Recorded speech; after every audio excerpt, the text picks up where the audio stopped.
and he, of course, he said Islam was the religion of peace, which is a ridiculous thing to say, but one knows why he said it. I'll give him points for saying it. He said it at the mosque in Washington. I was there. I know why he said it. It's still a fatuous remark. But he knows, whether he understands it or not, that the only allies the United States has in Afghanistan and in Iraq and now in Lebanon and elsewhere, increasingly, are the secular forces. It counts as an irony of history, but the success of Bush's foreign policy depends on the success of secularism in the Muslim world. And that's why it's appalling to see so many liberals making excuses for bin Ladenism and jihadism as if it was some kind of fucking liberation theology, which it is not. It's the most reactionary ideology in the history of the human race.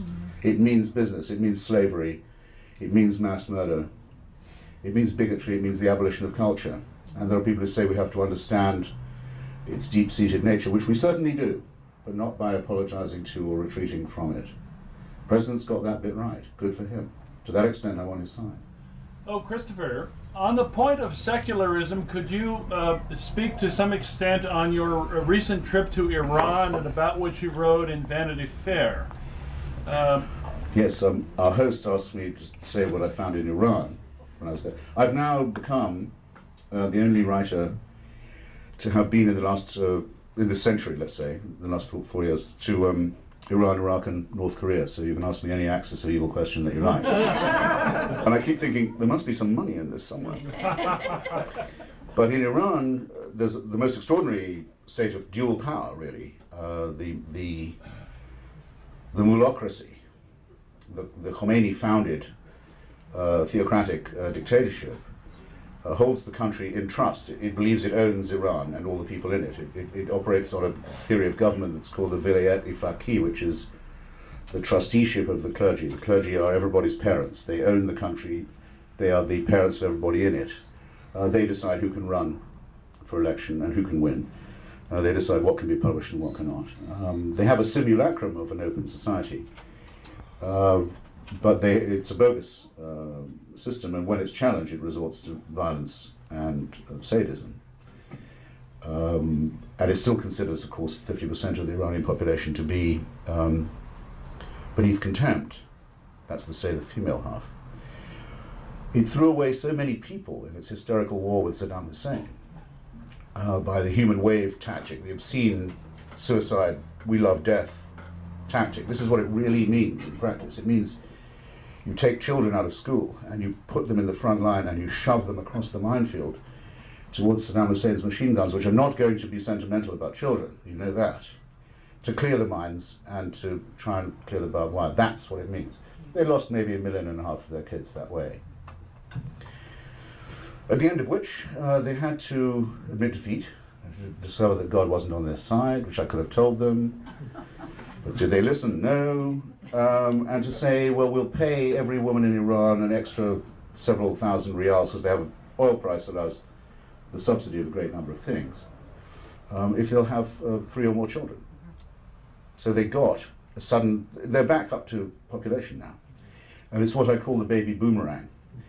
Because the children who were born at this time, and who are now, we think the best estimates are that about 50% of the Iranian population is under 25, all hate the mullahs, hate them, and hate the ghastly rule that they, so the regime that spawned them is being turned on by them. They all want to live in California. They all have satellite dishes. They all know what's going on. They all want to read, they want to travel, they want to be able to hold hands with someone who isn't an immediate relative. Because if it's not an immediate relative, you can be flogged right then and there. Or hanged on a crane. Or hanged on a crane, or, if it's really serious, and if you're sentenced to death, as you may know, Islamic juridical law says you cannot be sentenced to death if you're a virgin. So they rape them before they hang them. So they're not virgins when they hang. Okay. Believe me, all this goes on. Bear it in mind the next time someone tells you to know what their grievances are. That's what their grievance is. There are unveiled women around the place. East Timor has been freed from Indonesian control. That's their grievance. Just, yes, by all means, study what their grievances are. And bear in mind what they, if you wonder what they have in mind for you, see what they've got in mind for Iranians. So, this is going to be a big battle in Iran. There's going to be tremendous tussle there. And once again, I believe that the President has declared in advance that we're on the right side of it. and should be praised for doing so. A question for This gentleman, I promised I wouldn't do it, but he's really had his hand up for an awfully long time.